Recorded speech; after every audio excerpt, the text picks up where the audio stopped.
All of his co-workers were gone. What could it mean?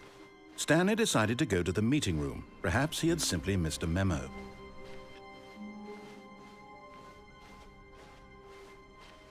When Stanley came to a set of 2 open doors, he entered the door on his left.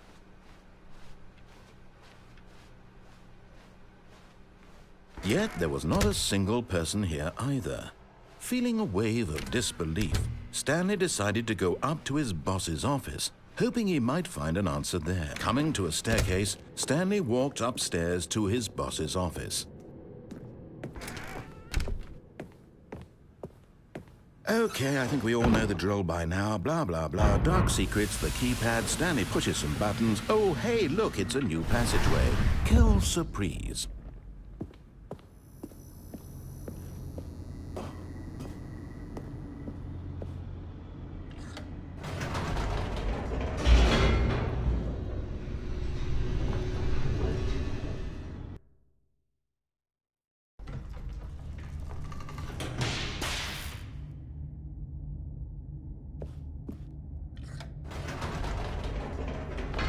Whoops. Nope.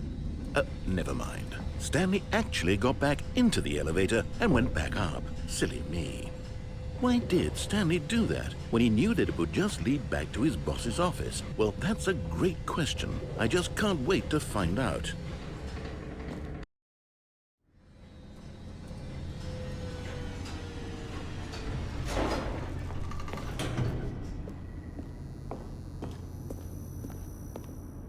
Here we are, Stanley. It's your boss's office. Exactly the way it was before you got onto the elevator. It's still just exactly what it is. What a decision you've made to come up here and look at the office again. This has fleshed out the plot of the story in new and fascinating ways I could have never anticipated. It's that keen eye for storytelling that you have, an incisive rapid fire of critical plot points, one after the other, weaving a rich tapestry of uncompromising narrative. Wow! I'm bolted to the edge of my seat. Incredible. Now he's getting back into the elevator and going down again. Ladies and gentlemen, how does he keep coming up with all of this? Surely this time Stanley will walk forward into the spooky corridor, won't he?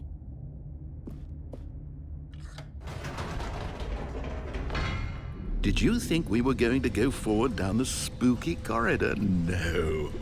It's time once again to go back up in the elevator. I can't even begin to grapple with what might be up there. Is it the boss's office again? Or what if it's the boss's office this time? The suspense is killing me.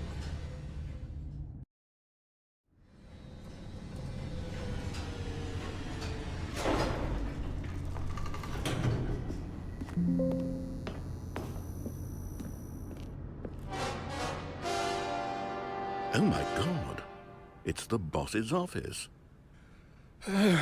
This absolutely changes everything for me. Give me a time out here for a minute while I process this.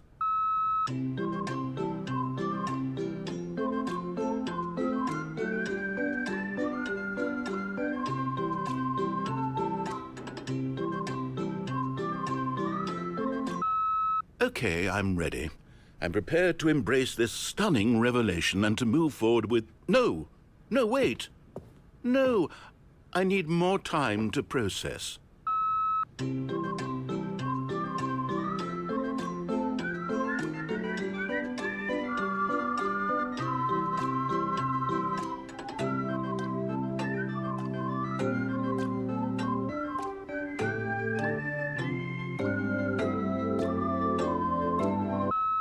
All right. I have fully come to terms with it. I have made space in my worldview for this astonishing new reality. As before, I turn to your expert eye for gripping narrative, Master Stanley.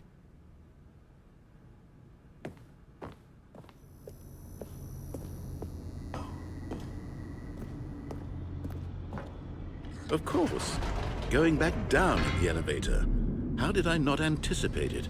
I mean, sure, now it's obvious, but you have to understand that 30 seconds ago, this kind of thing had never been attempted before.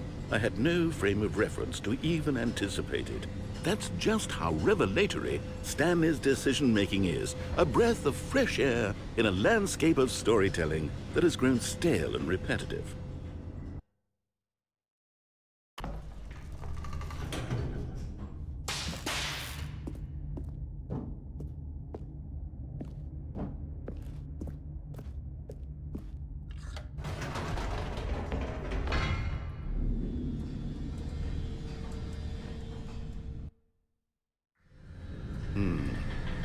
You know what? I've just thought of something. Hold on, let's stop for a moment. Don't you realize?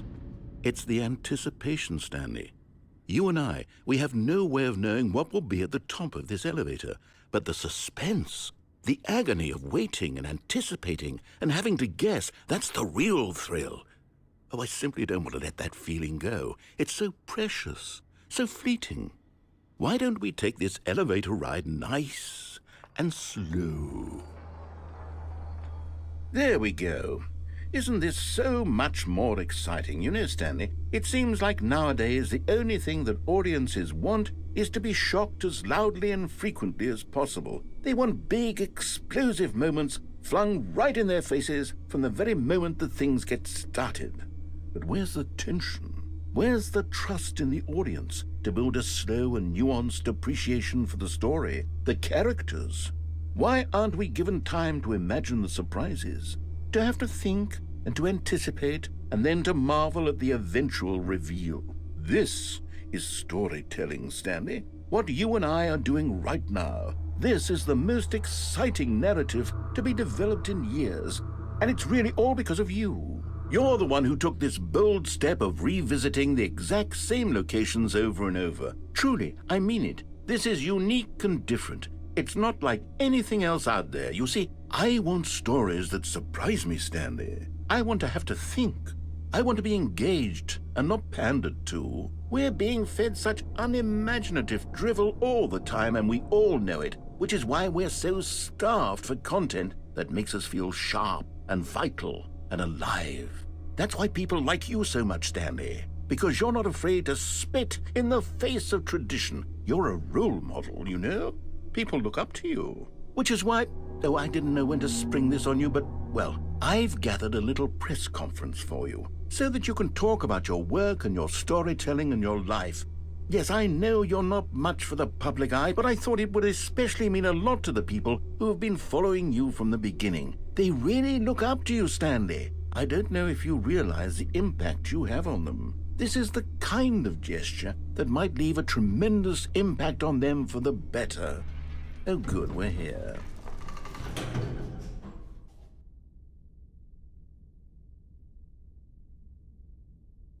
Okay, the room where we're holding the press conference should be just around the corner here somewhere.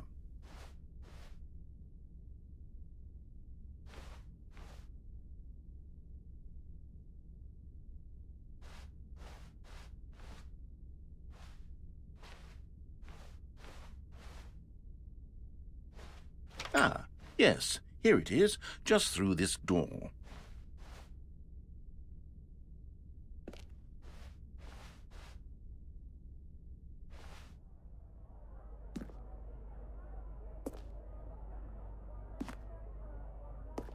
All right, are you ready? I've told them you're going to speak a little bit about the nature of surprise in storytelling and what it means to craft a truly unpredictable narrative. Oh, don't worry, you'll do great. Just be yourself and speak from the heart. I'm really proud of you, Stanley.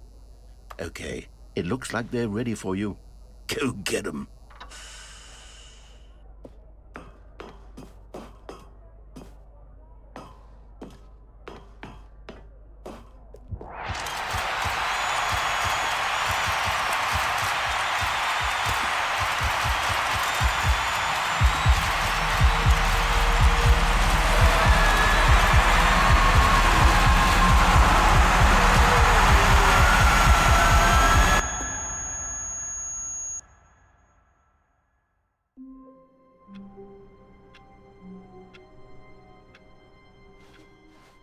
All of his co-workers were gone.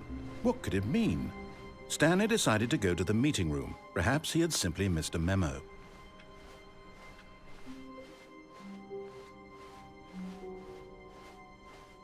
When Stanley came to a set of 2 open doors, he entered the door on his left.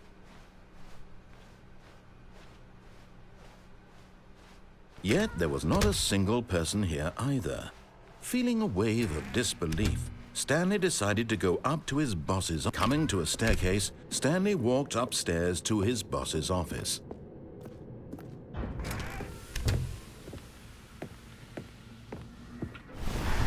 Here's the door, just go.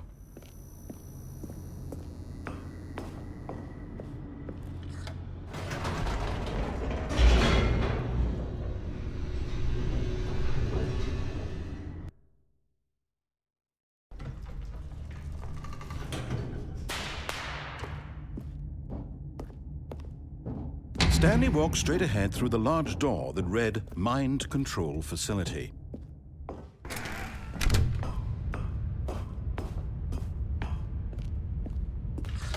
The lights rose on an enormous room packed with television screens.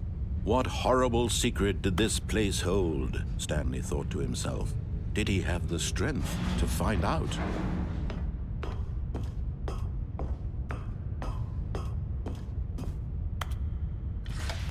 Now the monitors jumped to life, their true nature revealed.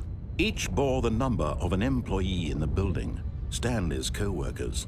The lives of so many individuals reduced to images on a screen, and Stanley, one of them, eternally monitored in this place where freedom meant nothing. This mind control facility, it was too horrible to believe. It couldn't be true. Had Stanley really been under someone's control all this time? Was this the only reason he was happy with his boring job? That his emotions had been manipulated to accept it blindly? No, he refused to believe it. He couldn't accept it. His own life in someone else's control? Never! It was unthinkable, wasn't it? Was it even possible? Had he truly spent his entire life utterly blind to the world? But here was the proof, the heart of the operation. Controls labeled with emotions, happy or sad or content. Walking, eating, working, all of it monitored and commanded from this very place. And as the cold reality of his past began to sink in, Stanley decided that this machinery would never again exert it. Oh, Stanley, you didn't just activate the controls, did you? After they kept you enslaved all these years, you go and you try to take control of the machine for yourself. Is that what you wanted? Control? Oh, Stanley, I applaud your effort, I really do. But you need to understand, there's only so much that machine can do. You were supposed to let it go, turn the controls off, and leave. If you want to throw my story off track, you're going to have to do much better than that. I'm afraid you don't have nearly the power you think you do. For example, and I believe you'll find this pertinent, Stanley suddenly realized he had just initiated the network's emergency detonation system. In the event that this machine is activated without proper DNA identification, nuclear detonators are said to explode, eliminating the entire complex. How long until detonation then? Let's say, 2 minutes. Ah, now this is making things a little more fun, isn't it, Stanley? It's your time to shine. You are the star. It's your story now. Shape it to your heart's desires. Oh, this is much better than what I had in mind. What a shame we have so little time left to enjoy it. Mere moments until the bomb goes off. But what precious moments each one of them is. More time to talk about you, about me, where we're going, what all this means. I barely know where to start. What's that? You'd like to know where your co-workers are? A moment of solace before you're obliterated? All right, I'm in a good mood. You're gonna die anyway. I'll tell you exactly what happened to them. I erased them. I turned off the machine. I set you free. Of course, that was merely in this instance of the story. Sometimes when I tell it, I simply let you sit there in your office forever, pushing buttons endlessly and then dying alone. Other times, I let the office sink into the ground, swallowing everyone inside, or I let it burn to a crisp. I have to say this, though, this version of events has been rather amusing. Watching you try to make sense of everything and take back the control wrested away from you, it's quite rich. I almost hate to see it go. But I'm sure whatever I come up with on the next go-around will be even better. My goodness, only 34 seconds left. But I'm enjoying this so much. You know what? To hell with it. I'm going to put some extra time on the clock. Why not? These are precious additional seconds, Stanley. Time doesn't grow on trees. Oh dear me, what's the matter, Stanley? Is it that you have no idea where you're going or what you're supposed to be doing right now? Or did you just assume when you saw that timer that something in this room was capable of turning it off? I mean, look at you. Running from button to button, screen to screen, clicking on every little thing in this room. These numbered buttons, no, these colored ones. Or maybe this big red button, or this door. Everything, anything, something here will save me. Why would you think that, Stanley? That this video game can be beaten? Won? Solved? Do you have any idea what your purpose in this place is? Stanley, you're in for quite a disappointment. But here's a spoiler for you. That timer isn't a catalyst to keep the action moving along. It's just seconds ticking away to your death. You're only still playing instead of watching a cutscene because I want to watch you for every moment that you're powerless, to see you made humble. This is not a challenge, it's a tragedy. You wanted to control this world, that's fine. But I'm going to destroy it first, so you can't. Take a look at the clock, Stanley. That's 30 seconds you have left to struggle. 30 seconds until a big boom and then nothing. No ending here, just you being blown to pieces. Will you cling desperately to your frail life, or will you let it go peacefully? Another choice. Make it count. Or don't. It's all the same to me, all a part of the joke. And believe me, I will be laughing at every second of your inevitable life from the moment we fade in until the moment I say, happily ever after.